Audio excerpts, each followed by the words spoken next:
Some thoughts on Independence Day 2023, influenced by some of the places we visited in the first month of our road trip. I will apologize in advance for using the term men throughout. I mean this in the all-encompassing perspective of mankind and not in the literal as men only. We hold these truths to be self-evident, that all men are created equal, that they are endowed by their Creator with certain unalienable rights, that among these are life, liberty, and the pursuit of happiness. These words, when written, were not objectively true, not even close. Those words were at the time and always have been aspirational, a noble goal to be achieved. In 1776, black men, women, and children were slaves. Women did not have anywhere near the same rights as men, and Native Americans were over a century away from experiencing the worst that the fledgling U.S. government had in store for them. One of the places we visited was the Little Bighorn National Monument, often known as where Custer's last stand occurred. We happened to be there on the anniversary of that battle 147 years earlier and saw part of a reenactment. That battle was one of the few and perhaps the last victory by the Lakota tribe against the United States government, reneging on the Fort Laramie Treaty of 1868 that recognized the Black Hills as part of the Great Sioux Reservation set aside for the exclusive use of the native peoples. As time passed and different races and nationalities of immigrants came to America, they experienced their own forms of prejudice and discrimination. No Irish need apply was prevalent following the Irish potato famine and large-scale Irish immigration to America.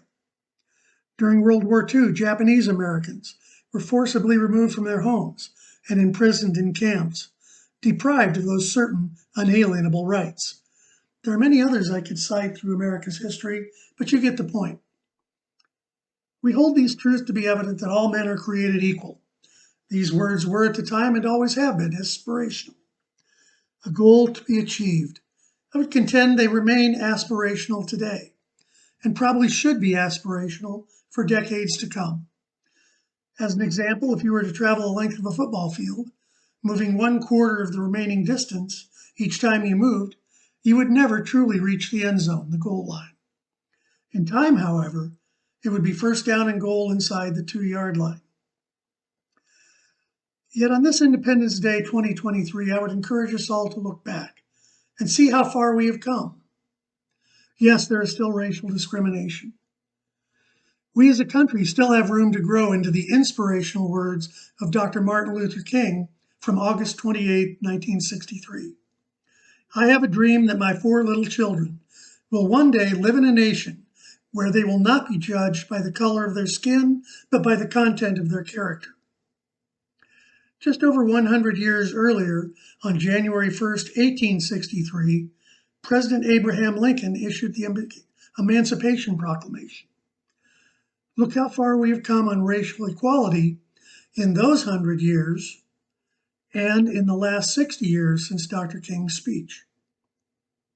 Yes, there remains a glass ceiling for women in many places in America. Yet again, look how far we've come as a nation since the passage of the Equal Rights Amendment in 1972.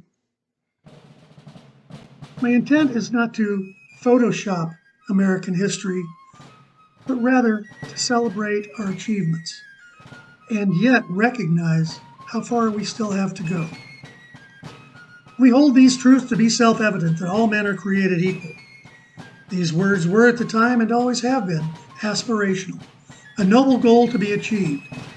So on this Independence Day 2023, let us all aspire towards greatness in achieving the dreams of the Founding Fathers as they wrote the Declaration of Independence.